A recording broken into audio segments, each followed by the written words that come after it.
A rápida escalada da violência no Brasil tem acendido um alerta para a segurança pública, tema que é considerado um dos principais desafios para o governo em 2024. Os dados merecem atenção. Um levantamento da Quest aponta que mais da metade da população brasileira foi assaltada e que o medo da violência é uma preocupação constante. Além disso, a letalidade policial tem crescido exponencialmente na maioria dos estados brasileiros. Na Bahia, por exemplo, mortes por policiais aumentaram 365% nos últimos 13 anos. Nessa semana, no Rio Grande do Norte, 2 integrantes do Comando Vermelho fugiram do presídio de segurança máxima de Mossoró. A fuga é considerada o evento mais grave da história dos presídios federais e o ministro da Justiça, Ricardo Lewandowski, nomeou um interventor. Com as eleições de 2024 batendo na porta, o presidente Lula vê como urgente trabalhar a segurança. Esse é o calcanhar de Aquiles do governo, que precisa elaborar políticas públicas para reduzir os danos causados pela violência e, consequentemente, esvaziar a força da extrema-direita na pauta da segurança pública. Sexta-feira, 16 de fevereiro de 2024.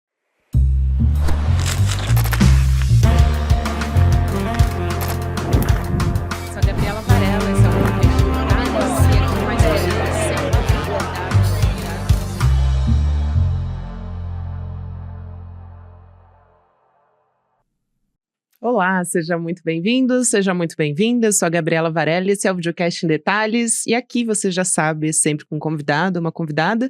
De segunda a sexta-feira, a gente analisa uma temática ou uma notícia importante do momento. Hoje a gente vai fazer um pouco das duas coisas. Eu vou conversar de novo com um conhecido de vocês. Semana passada ele estava aqui, agora ele está aqui de novo, gente. César Calejon, jornalista, apresentador aqui do CL, querido. Vamos falar com você agora pessoalmente. Gabi, prazer. Obrigado por me receber. É um prazer estar no Em Detalhes. Obrigado por me receber no programa. Vou explicar por quê, né? Porque o César, ele escreveu um artigo junto com o professor Fabrício Mendes Fialho, na Oxpow, que é uma plataforma da Universidade de Oxford que compartilha pesquisas e análises ligadas à política. É isso, né?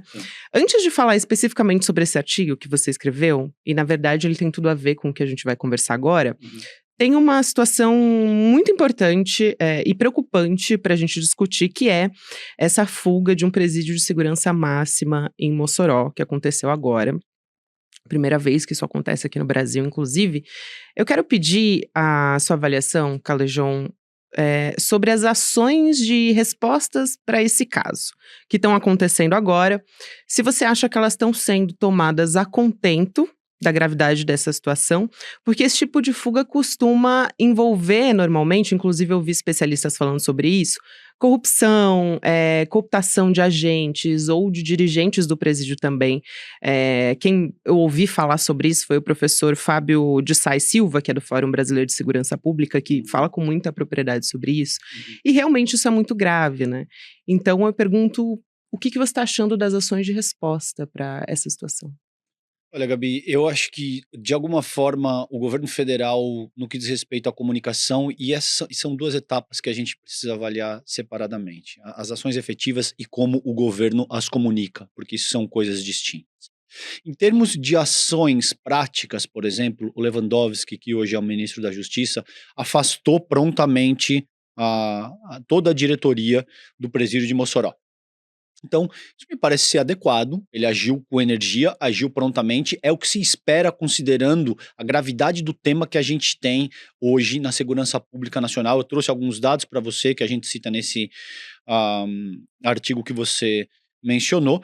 Me parece que está ok. Me parece que o governo agiu de forma enérgica e o Lewandowski afastou toda a diretoria, pelo menos por enquanto, até entender o que de fato aconteceu. Porque, como você muito bem colocou, é um presídio de segurança máxima, você tem 6 níveis de segurança, é praticamente impossível que alguém escape dali se não houver algum tipo de corrupção, de conivência, de participação de fato das forças, dos agentes carcerários e desse tipo de coisa. Claro, tudo isso ainda está sob análise, então eu não vou me precipitar. O que eu me atreveria a dizer é o seguinte, Gabi: é pouco provável que esse não seja o caso. É pouquíssimo provável que você não tenha agentes públicos envolvidos em todo tipo de suborno ou de participação no sentido de, no mínimo, facilitar a fuga desses prisioneiros. Agora, em termos de comunicação, ainda me parece que é aquém. Eu sei que essa é uma crítica reiterada que se faz contra o governo federal. Mas se você avaliar, por exemplo, o Twitter do Lula, não tem basicamente nada a respeito. Tem uma ou outra coisa. O Alckmin demorou 9, 10 horas para se manifestar de maneira minimamente incisiva nessa direção. Então a gente tem um tema que é absolutamente nevrálgico para a organização da vida sociopolítica no país. A gente tem 2 presos do Comando Vermelho escapando pela primeira vez de um presídio de segurança máxima no Rio Grande do Não são nem Norte. sequer dirigentes do Comando Vermelho. Exato, é gente que tem uma importância dentro da organização criminosa e você tem o governo demorando.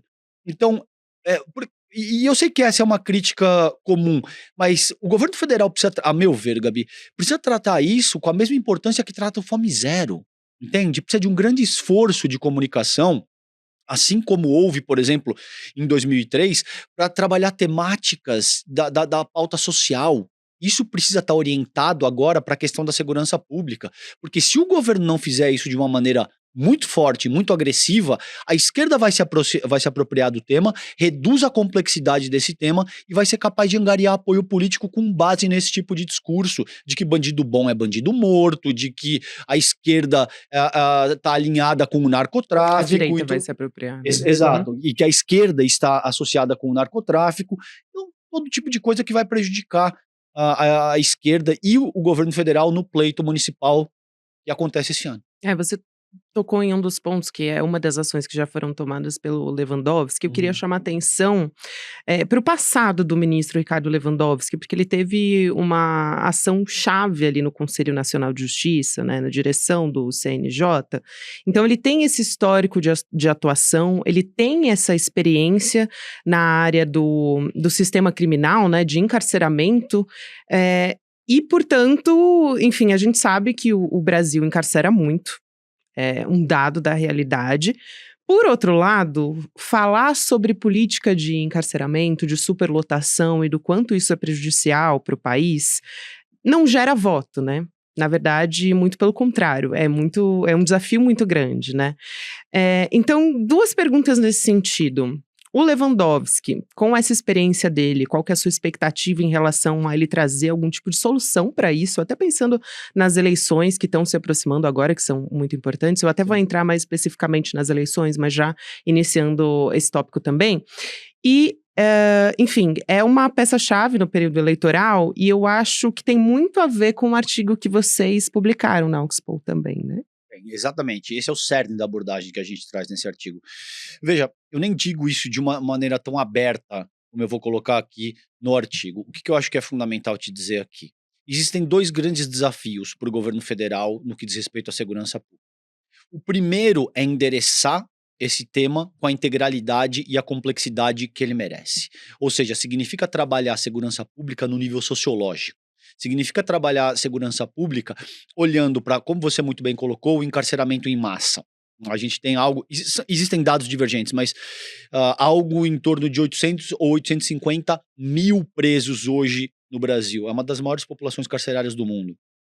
70% quase são pretos e pardos, são negros, tá? Então trabalhar essa questão sob o prisma da sociologia e não meramente da segurança pública e não meramente sob a égide do punitivismo, a despeito do punitivismo também ser importante em alguma medida. Então a gente precisa olhar para questões como encarceramento em massa, a gente precisa olhar para nossa política antidrogas que prende sobretudo jovens negros que estão fumando baseado e tem uma pequena quantidade de maconha, por exemplo, estão em posse de uma pequena quantidade de maconha. E a gente precisa olhar também para o artigo 144, que organiza o funcionamento das nossas polícias. Agora, isso são coisas mais complexas, Gabi, que não podem ser feitas em 2, 3, 4, 5, 6 meses.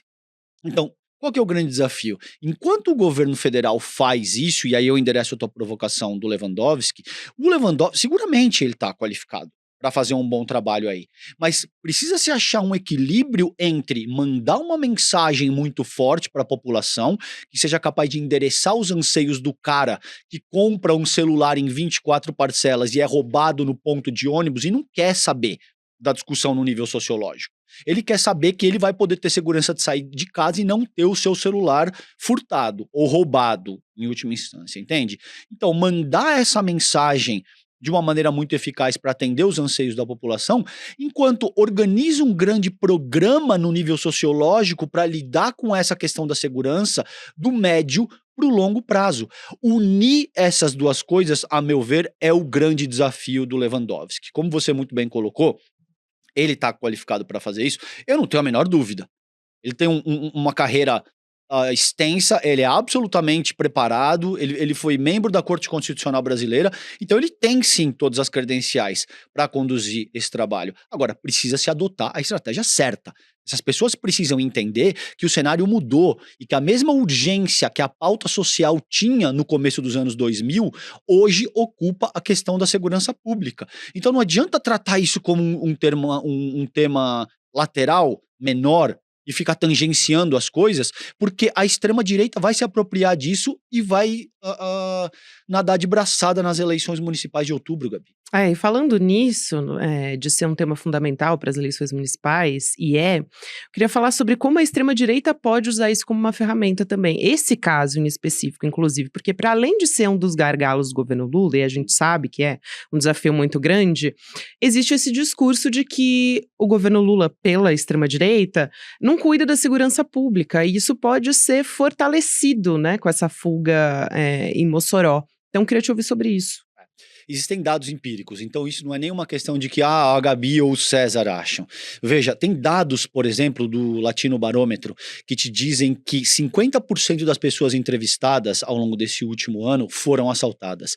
85% conhecem alguém que foi assaltado.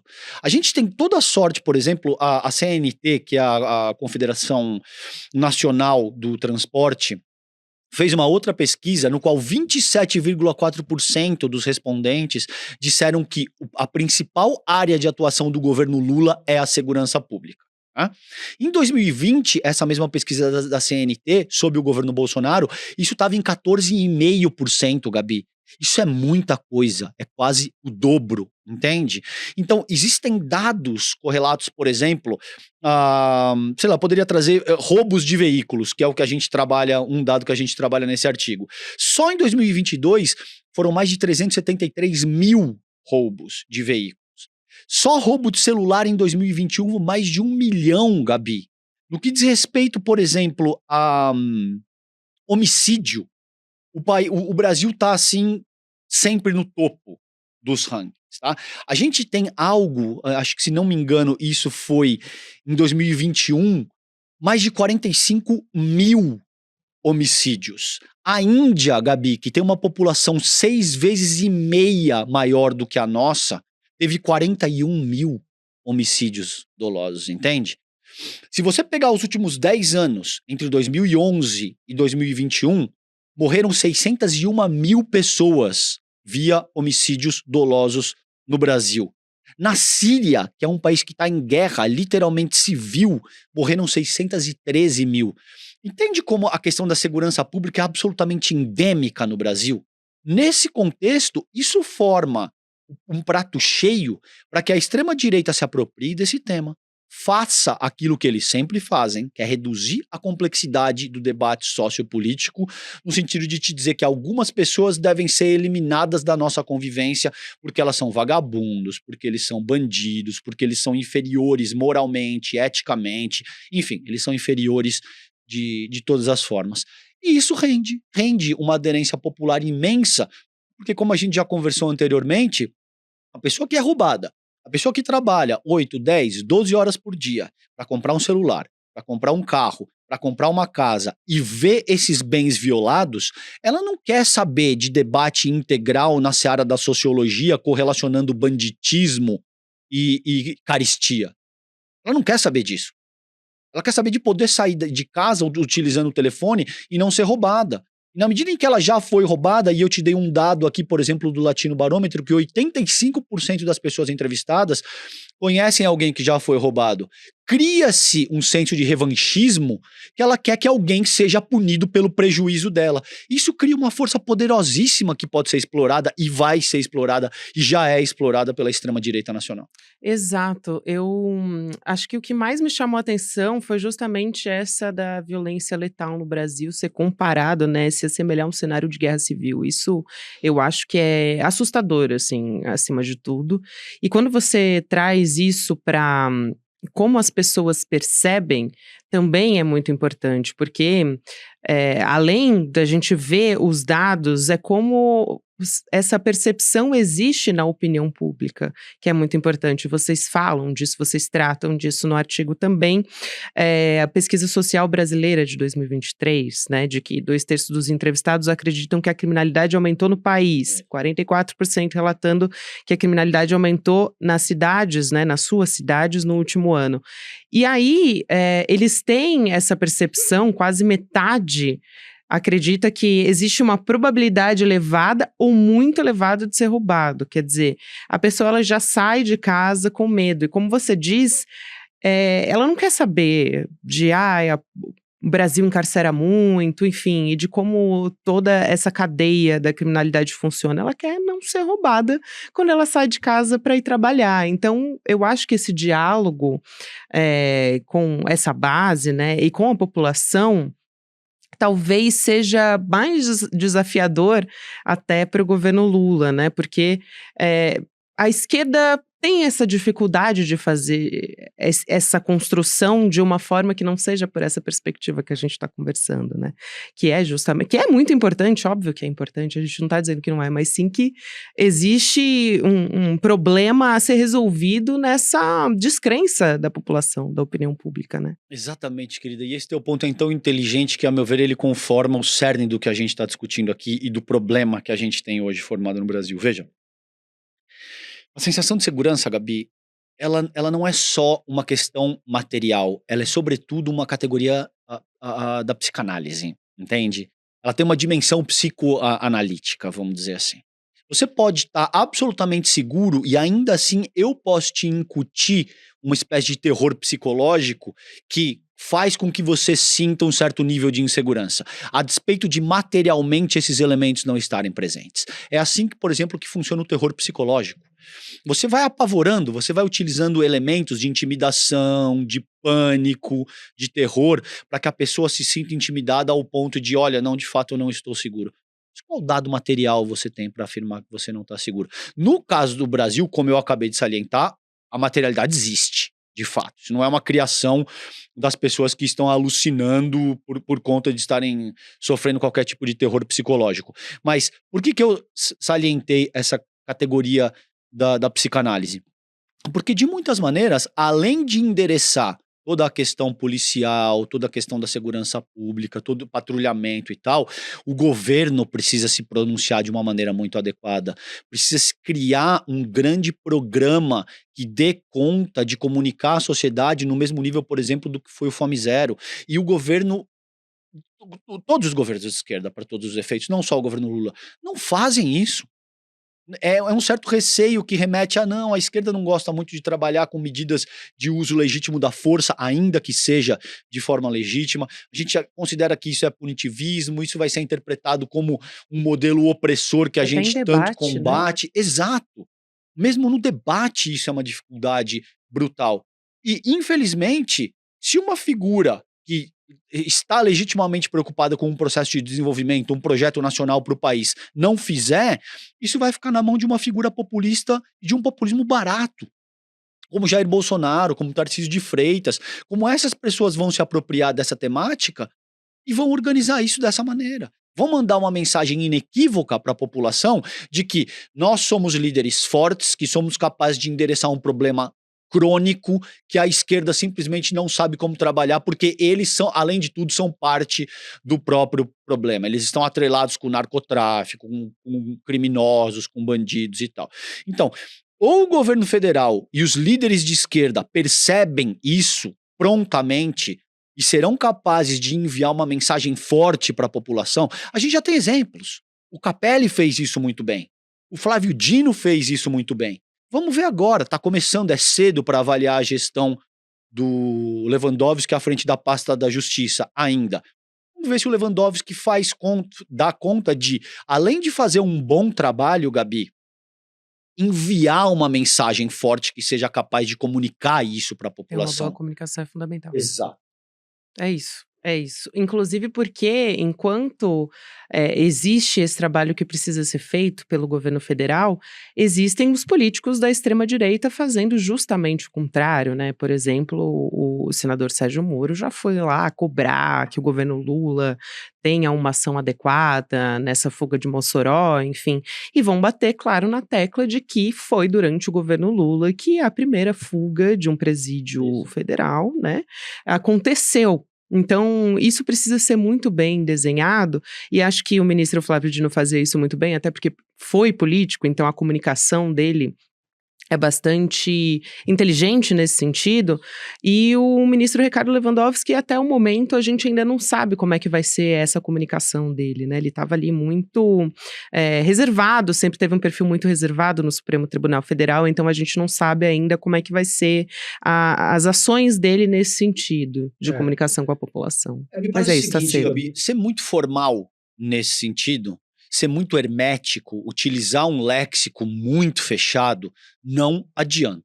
A população não quer saber disso. A população não quer saber se você é formado em Harvard, se você foi ministro do STF, se você publicou 300 livros, se o seu índice H dentro da plataforma não sei das quantas é tal. A população não quer saber. A população quer ter uma liderança forte, que fale firme, que seja capaz de enviar uma mensagem inequívoca de que o problema está sendo resolvido. O que eu estou propondo aqui é óbvio, mas então você está propondo que esses líderes ajam dessa maneira independentemente do que estiver sendo feito? Não, obviamente não.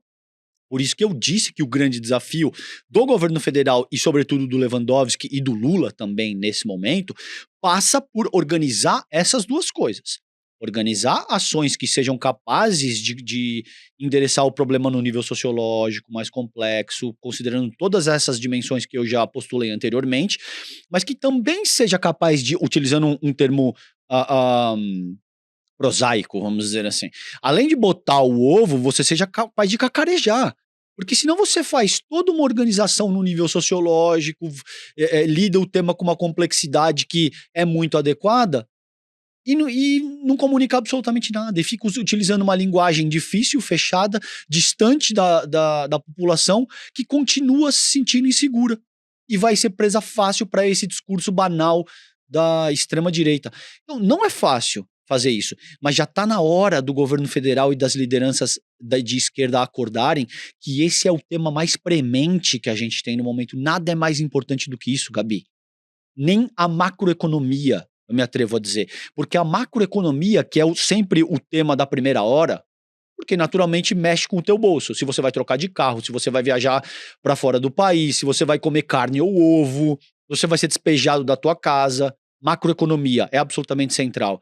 Agora, dados esses números que eu acabei de ressaltar na nossa conversa hoje, segurança pública se torna um tema talvez tão importante quanto ou mais importante que a própria macroeconomia. O governo federal precisa reconhecer isso, precisa deixar alguns velhos dogmas e paradigmas para trás e precisa entender que é hora de endereçar esse tema com força total. É hora de lançar uma espécie de fome zero da segurança pública.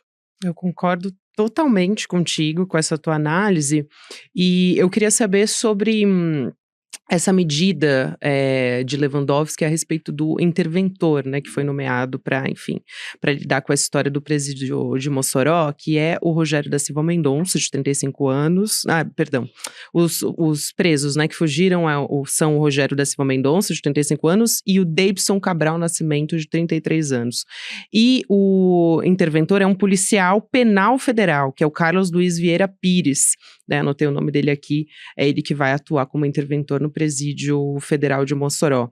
Você acha que essa intervenção que foi determinada pelo ministro Lewandowski, enfim, seguida também dessa ação que a gente já comentou, né, de afastar a direção do presídio, manda esse recado ou ainda não é o suficiente, ou ainda a gente está falando de ações, porque ainda está se dando a investigação, enfim, tudo isso que a gente está conversando ainda são ações iniciais, são imediatas, né? A gente teve essa fuga na madrugada do dia 14 e no dia 15 a gente já tem alguns desdobramentos a respeito disso. Então, em quanto tempo a gente tem que apresentar esse recado para a população?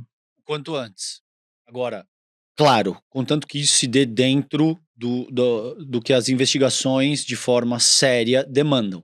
Agora, o quanto antes. E respondendo a tua pergunta, veja, depende, é um bom começo, seguramente. Essa pessoa, o Pires, eu não o conhecia, mas me parece que é alguém que tem muita experiência na área, que conhece muito bem a região, que conhece muito bem as figuras envolvidas. Então, me parece que foi escolhida a dedo para desenvolver essa função de forma específica.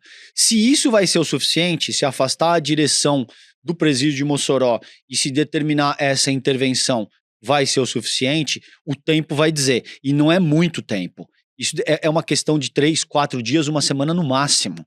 Porque depende dos resultados que vão ser apresentados para a população. O que aconteceu? Como que essas pessoas conseguiram escapar? Alguém recebeu propina? Quem são essas pessoas? Qual vai ser a punição? Essa punição precisa ser exemplar. As pessoas precisam sentir que isso nunca mais vai acontecer e que o governo Lula tem como premissa elementar reforçar as estruturas da segurança pública nacional. Não só nos presídios de segurança máxima, mas nas ruas, mas nas comunidades, mas em fundamentalmente todo lugar. E essa é uma chance incrível, Gabi, que o governo federal tem de avançar essa mensagem. Agora, tudo vai depender de como dessas duas coisas que eu salientei aqui exaustivamente durante a nossa conversa. De como, sobretudo o Lewandowski vai conduzir os trâmites nessa ocasião e de como é que isso vai ser comunicado efetivamente para a população. E é difícil, né, César? Porque é claro que a população quer uma resposta e, por outro lado, tem a investigação que precisa ser feita sob sigilo. Então, as câmeras de segurança, né, essa gravação de como aconteceu, isso foi captado por câmeras, por exemplo. É claro que as pessoas querem saber, mas isso precisa ser feito de forma a não prejudicar as investigações. Então, o recado também precisa ter esse cuidado, né? Assim, é uma balança que você precisa ali estar dosando para que as coisas se deem dentro do devido processo legal e também a resposta tem que ser a contento. Então é realmente muito difícil, né? Esse é o grande desafio, a meu ver. Essa tensão dinâmica que você acabou de salientar é o grande desafio.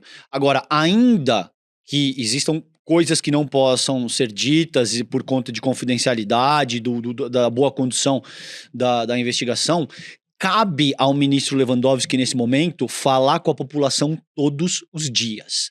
Não é deixar passar 3, 4 dias, uma semana, para dizer, estamos investigando. Porque nessa uma semana, a extrema-direita vai ter feito centenas de milhares de posts explorando que, tá vendo?